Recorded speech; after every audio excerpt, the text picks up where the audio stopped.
সবই হচ্ছে কপাল, কপালের নাম হচ্ছে গোপাল। আসলে নসিবে থাকলে ঠেকায় কে? গেল 2 দিন যাবৎ সারা বাংলাদেশের বিভিন্ন জায়গায় সোশ্যাল মিডিয়া প্ল্যাটফর্মে বা মূল মূল যে মেইন স্ট্রিম মিডিয়া আছে সেখানে একটা বিষয় আলোচনা হচ্ছে। ডক্টর মোহাম্মদ ইউনূস তিনি যে যুক্তরাজ্য সফরে যাচ্ছেন সেখানে তিনি একটা অ্যাওয়ার্ড গ্রহণ করবেন, যেটা হচ্ছে কিংস চার্লস হারমোনি অ্যাওয়ার্ড। মানে যুক্তরাজ্যের যিনি রাজা আছেন এই মুহূর্তে, রাজা তৃতীয় চার্লস, তিনি একটা বিশেষ অ্যাওয়ার্ড দিবেন। কিন্তু প্রশ্ন হচ্ছে এই অ্যাওয়ার্ডের তালিকায় ওনার নাম আছে কিনা।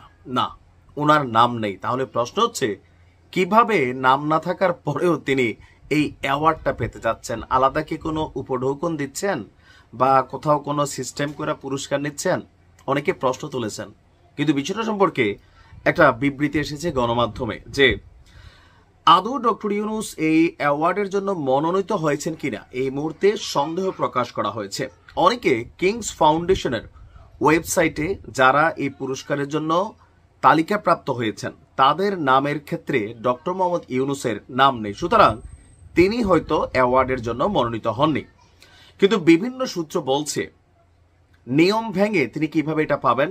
ডক্টর মোহাম্মদ ইউনূসের মর্যাদা ব্রিটিশ রাজার কাছে অনেক বেশি, তিনি বিশ্ব মঞ্চে অনেক উপরে উঠে গেছেন, তাই তাকে কোথাও অন্যদের সঙ্গে প্রতিযোগিতা করতে হয় না। অর্থাৎ প্রথমে নমিনি এবং পরে চূড়ান্ত বিজয়ী হতে হয় না, তিনি প্রতিযোগিতার বাহিরের ক্যারেক্টার। গত বছর থেকে চালু হওয়া আপনার এই কিংস চার্লস অ্যাওয়ার্ডের বিশ্ববরণ্য এক ব্যক্তিকে তার অবদানের জন্য বিশেষ সম্মাননা স্বরূপ আপনার এই কিংস চার্লস অ্যাওয়ার্ডটা দেওয়া হয়, যেমনটা গত বছর জাতিসংঘের মহাসচিব বান কি মুনকে দেওয়া হয়েছে। এই পদক অনেকটা লাইফ টাইম অ্যাচিভমেন্ট অ্যাওয়ার্ডের মতন। সাধারণত লাইফ টাইম অ্যাচিভমেন্ট অ্যাওয়ার্ড আগে ভাগে প্রকাশ করা হয় না। মানে গত বছর জাতিসংঘের মহাসচিব যে সিস্টেমে পাইছে ওই সিস্টেমটা হচ্ছে কি আগে ভাগে এই তালিকা বা নমিনি এগুলাতে ওনাদের নাম আসে নাই, ব্যক্তিকে আগে জানিয়ে দেওয়া হয় কিন্তু প্রকাশ করা হয় না, একটা সারপ্রাইজিং থাকে।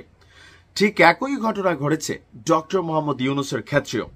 তিনি বিশ্ব শান্তি এবং সহমর্মিতা প্রমোট করার জন্য চলতি বছর এই অ্যাওয়ার্ডটা পাচ্ছেন। এই ধরনের স্পেশাল অ্যাওয়ার্ড অনুষ্ঠানে তাৎক্ষণিক তা জানিয়ে সম্মানিত ব্যক্তিকে স্টেজে ডাকা হয় এবং পুরস্কার নেওয়ার জন্য, আর তখনই সবাই জানতে পারে কে সেই বরেণ্য ব্যক্তিত্ব। অর্থাৎ সোজা বাংলায় মুদ্রা কথায় আমরা যদি বলি, যেই তালিকাতে ডক্টর মোহাম্মদ ইউনূসের নাম দেখা যাচ্ছে না, অনেকে এটা নিয়ে করছেন, সমালোচনা হচ্ছে যে এটা একটা হয়তো ফাও কথা বা এনা সেনা সরকার কি মিথ্যা বলছে, আলাদা কোনো টুপাইস পয়সা টয়সা বিষয়টা এরকম না। জাতিসংঘের মহাসচিবকে যেই সিস্টেমে তাৎক্ষণিকভাবে এটা দেওয়া হয়েছে ডক্টর মোহাম্মদ ইউনূসের ক্ষেত্রেও যুক্তরাজ্যের রাজা তাৎক্ষণিকভাবে তাকে দিবেন, ইউনূসকে জানিয়ে দেওয়া হয়েছে। কিন্তু ওই ওয়েবসাইটে বা নমিনিদের যে তালিকা বাছাই যাচাই চূড়ান্ত পর্যায় থেকে বিজয়ী এরপরে হচ্ছে অ্যাওয়ার্ড গ্রহণ, ডক্টর ইউনূস এই সিস্টেমের বাহিরে। অর্থাৎ ওনার জন্য এই অ্যাওয়ার্ডের যে সিস্টেম আছে সেই সিস্টেমটা কার্যকর না। তিনি কিংস হারমোনি অ্যাওয়ার্ড পাচ্ছেন, আর না পাইলে তো এটা গণমাধ্যমে আমরা দেখবই। তবে যেহেতু এতদূর আলোচনা হয়েছে, এত তথ্য আসছে, নিশ্চয়ই ভুয়া তথ্য হবে না। তারপরও দেখা যাক কি হয়। ভালো থাকুন।